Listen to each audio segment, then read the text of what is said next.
اگر تا الان برای روزت، ماهت، هفتت، 6 ماهت، 1 سالت نوشته باشی، برنامه ریزی کرده باشی، شاید به یه سری مشکلات الان خوردی که همیشه پا میشی ولی رو برنامه نیستی. یعنی اونجوری که باید، اونجوری که نوشتی انجامش نمیدی، یا اینکه اصلا کلا انجامش نمیدی، یا اصلا نمیتونی انجامش بدی انقدر زیاده، یا اینکه دو سه تاشو انجام میدی و یه حس بدی داری که آقا من هیچ وقت نتونستم این برنامه‌ای که می‌نویسم رو انجام بدم. مشکل از منه، مشکل از برنامه است، مشکل از خوابمه، مشکل از درسمه، مشکل از پولمه. مشکل چیه؟ امروز می‌خوایم این مشکل رو حل کنیم و چندین مشکلی که ممکنه توی نوشتن برنامه ریزی برای تو پیش بیاد و بهت بگم. چند تا تکنیک درست حسابی بهت بگم کاربردی که بتونی از این به بعد وقتی صبح پا میشی به کارات برسی و وقتی که میخوای یه برنامه ریزی بکنی یه جوری برنامه ریزی کنی که به همه کارات نه تنها میرسی بلکه تفریح هم میکنی یا اینکه استراحت هم میکنی. چون اگر تو یه برنامه‌ای بریزی که توش استراحت نباشه دیگه نمیتونی ادامه بدی. حالا شروع میکنیم با اینکه اصلا چی کار باید بکنیم. ببین، نه تو آیپد، نه تو لپتاپ، نه تو گوشی این برنامه ریزی لعنتی رو یه دفتر میگیری یا یه دفتری از خونه ور میداری. ببین یه دفتر همینجوری ساده، نگاه مهم نیست. حالا میای بهونه میاری، میخوای، میدونم دیگه، وقتی میخوای توی دفتری بنویسی میگه نه دیگه من این دفتر نوشتم باید یه دفتر تازه بخرم. با خودت میگی یا میگی نه این دفتر قشنگ نیست، من میخوام برنامه ریزی بکنم، بذار یه دفتر قشنگ بخرم که دیگه از این بعد همه چیو میخوام خوب شروع کنم، خیلی پرفکت و عالی جلو برم. زهر مار، یه دفتر وردار، مهم نیست آخه. چرا خودت تو همش کارا رو هایی داری دیر میکنی، دیر میذاری بمونه؟ چرا هی طول میدی؟ بابا یه دفتر معمولی، یه کاغذ وردار، یه برنامه میخوای بنویسی، کاری نداره. انقدر اینو طولانی نکن. طرف میخواد برنامه بنویسه یه روز کامل نشسته. خب من باید 23 تا اینجا لغت بخونم که تا 6 ماه بعد این 1260 تا رو حتما تمام بکنم و تهش هم هیچ چیو نمیخونه، هیچ کاری هم نمیکنه. بیا این بار درست انجامش بدیم. میگه یه دفتر بیار، مهم نیست دفتری چیه، فقط یه دفتر بیار. اوکی؟ و توی دفتره این بالا این قسمت، خب حالا یه صفحه بزرگتر چی این قسمت برای خودت بنویس. اوکی، اهداف 6 ماهه من چیه؟ من تو 6 ماه میخوام به چه چیزایی برسم تو زندگی. زیاد طولانیش نکن. خب و اگر نمیدونی اصلا کلا راجع به هدفت هیچی نمیدونی، یه ویدیو اینجا میذارم اونو نگاه کن. راجع به هدف توضیح دادم، یه بک‌گراند ذهنی میگیری و نگاه کن ببین که اوکی من هدفم چیه. هدف 6 ماه تو فهمیدی؟ مثلا میخوای زبان آلمانی یاد بگیری، میخوای درسات نمرات خوبی بگیری، آنلاین شاپت بیشتر پست بذاری، یا مثلا کارهای بد تو مثلا حذف کنی فلان. یه سری اهداف داری برای خودت. 3 تا از مهمتریناشو بنویس، اونایی که دقیقاً و مستقیم روی زندگی تاثیر دارن. مثلا آقا تو اگر این کارو نکنی میمیری، نمیتونی پیشرفت کنی، زندگیت خالی میشه، این کارو باید بکنی. مثلا کسایی که میخوان مهاجرت کنن باید زبانو بخونن. اینو چندین بار گفتم. پس سه تا هدف مهم تو مینویسی. میگه که مثلا درس، باشگاه، بیزنس مثلا. خب حالا میگه آقا من برای رسیدن به این اهدافم در روز چه کارایی باید بکنم. میگه که اوکی من برای اینکه درسم خوب بشه باید درس بخونم، برای اینکه باشگاه بدنم خوب بشه باید هر روز یا اینکه به طور منظم هفته‌ای 3 بار، هفته‌ای 4 بار برم باشگاه، یا اینکه اگر میخوام بیزنسم، آنلاین شاپم فلان ویو خوبی بگیره، پیج خوبی داشته باشم، باید به صورت منظم دوباره پست بذارم براش. پس حالا اولویت من کدومه؟ میای اینجا اولویت بندی میکنی، میگی که اوکی مهمترینش کدومه. من اگه آنلاین شاپ رو نزنم اوکیه، اگر اونو پستش یه روز نذارم درسته به آنلاین شاپم ضرر میرسونه، ولی اونی که برای من مهمتره اون درس است. اگر من دیپلممو نگیرم، اگر من معدل اگر زبانمو نگیرم، اگر گواهینامه‌مو نگیرم، مثلا اون خیلی بیشتر به من ضربه میزنه تا اینکه مثلا 2 تا پست اینجا نذارم. پس اونو اول مینویسم. و وقتی اومدی برنامه ریزی بکنی، یه نمونه برات میارم الان از خودم که حالا من به صورت انگلیسی اینو نوشتم که ببین به این، نه آلمانی نوشتم به این شکل. خب وایسا. میگه که اوکی برنامه اول من اینه که مثلا ساعت فلان پاشم و مهمترین کاری که مثلا من باید بکنم اینه که 4 تا تست لوکه بزنم و بعد از اون باید 4 تا لزم بزنم، بعدش باید 4 تا حقوقم بزنم. مثلا اینا حالا تسته، من تستای آلمانیمه که اینجا نوشتم باید انجامشون بدم. بعد مثلا باید 10 تا کلمه بخونم، بعد مثلا باید به ترتیب برای خودت اینجوری می‌نویسی. خب و اولی رو که نوشتی، نگاه کن این اولی رو که نوشتی مثلا میگه من اوکی 4 تا باید تست بزنم. خب این 4 تا یه دونه کنارش مکعب میذاری یا دایره میذاری که اگر کل 4 تاشو زدی تیکشو بزنی، و اگر 4 تا مثلا باید تست حل کنی یا مثلا باید چه میدونم 4 صفحه ریاضی بخونی، 4 صفحه مثلا فلان بکنی، عدداشو اینجوری داشته باش برای خودت و مکعب بکش. مثلا میگی مثلا من 100 تا تست باید بزنم، خب 10 تا میکنم، مثلا 10 تاش توی یه صفحه است، 10 صفحه باید مثلا تست بزنم. پس اینجا 10 تا مکعب میکشی و هر صفحه ای رو که زدی اون 10 تا تست رو که زدی پر میکنی توشو.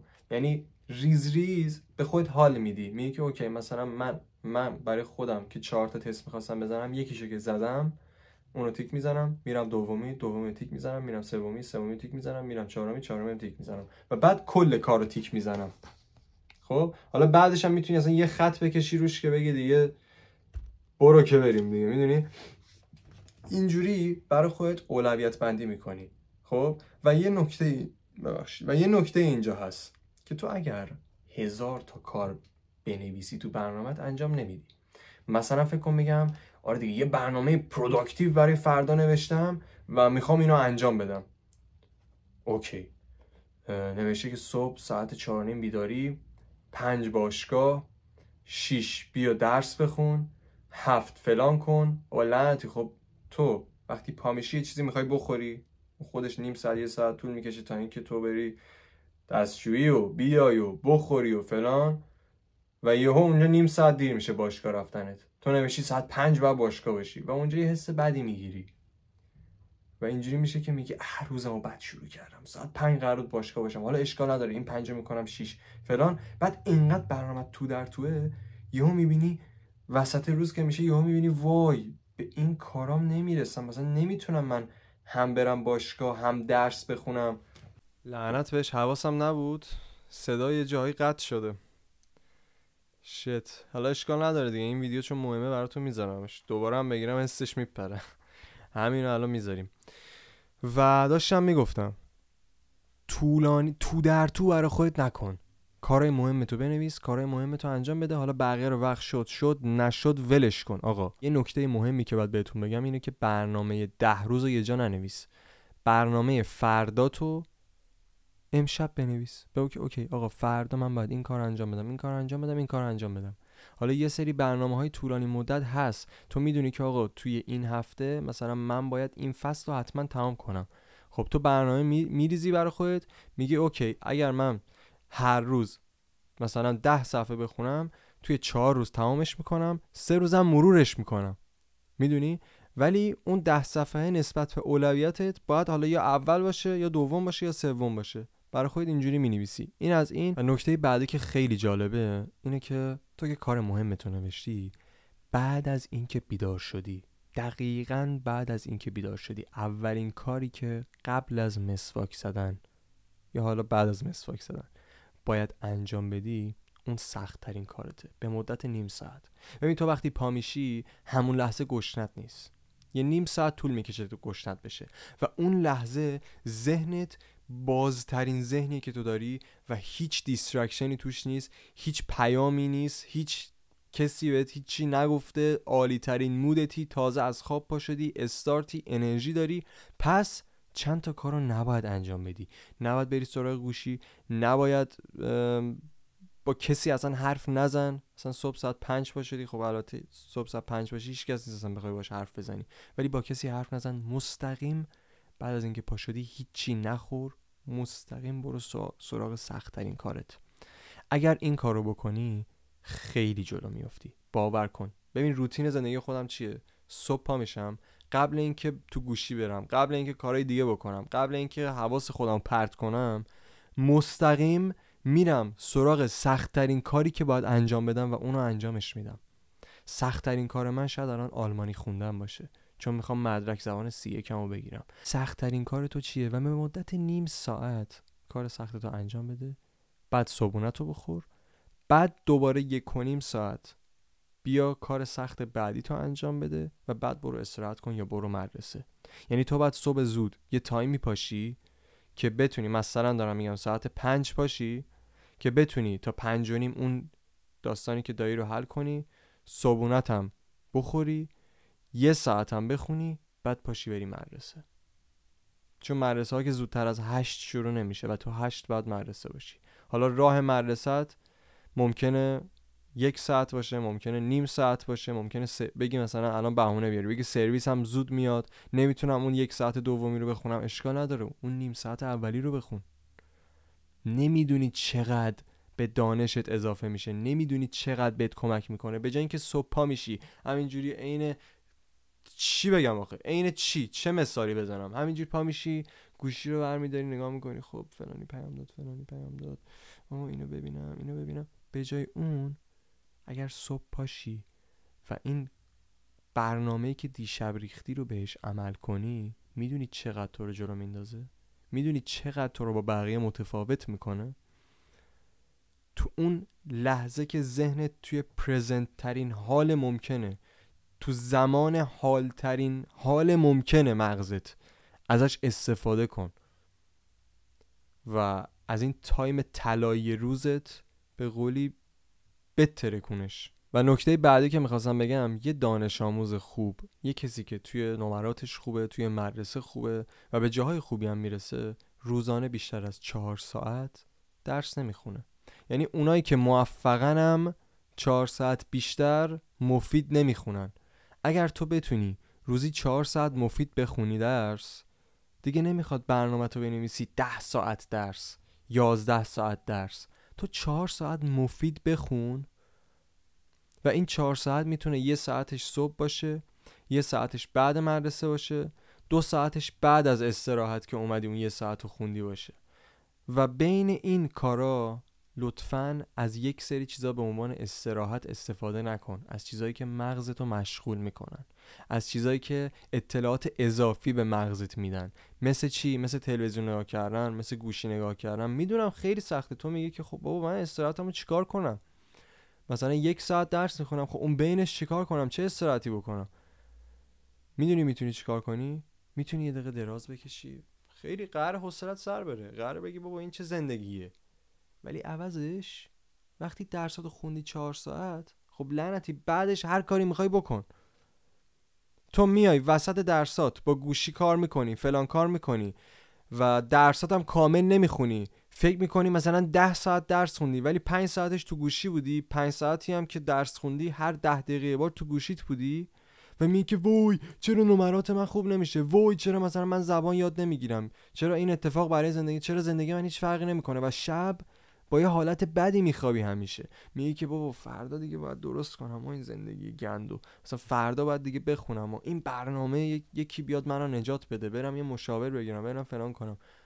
آقا این گوشی رو بذار کنار، سخته، درسته، میدونم سخته، برای همه سخته، برای منم سخته، ولی اون لحظه که داری درس میخونی امتحانش کن، امتحانش مجانیه.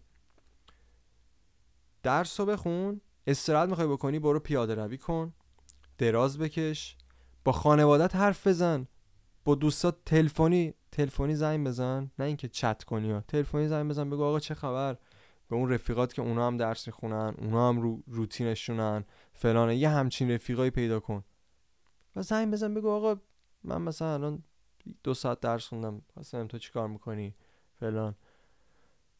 و تو اون 1 ساعت 2 ساعتی که درس میخونی به خانوادت هم بگو مامان بابا داداش من دارم درس میخونم، لطفا تو اتاق من نیاین و اصلا همین ویدیو رو نشون بده.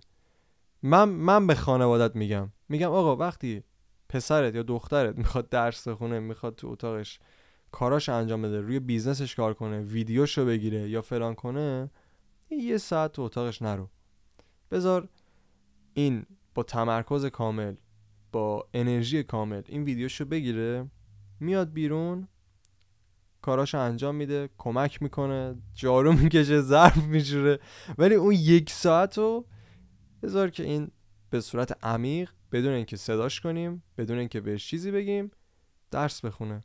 و اونم وظیفشه، اون یعنی تو وظیفته که وقتی به خانوادت میگه آقا تو اتاق من مزاحم من نشین، واقعا بشینی بخونی. اگر نخونی به چه دردی میخوره؟ خودتو مسخره کردی یا منو؟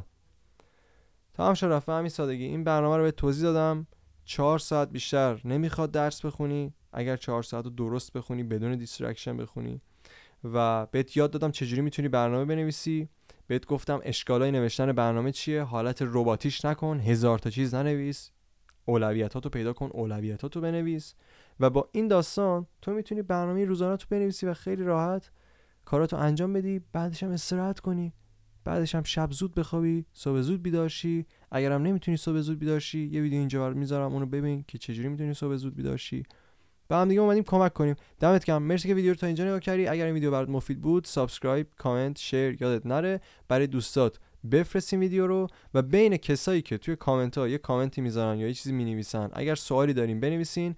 اگرم سوالی ندارین، بینتون یک نفر انتخاب میکنم، بهش زنگ میزنم، با هم یه نیم ساعت 40 دقیقه حرف میزنیم، بهش کمک میکنم اگر توی زندگی مشکلی داره اون قضیه رو حل بکنه. پس میتونید آیدی تلگرامتون رو مثلا کامنت بکنید یا اینکه آیدی اینستاگرامتون رو. برو بریم تا ویدیو بعدی. خدا نگهدار.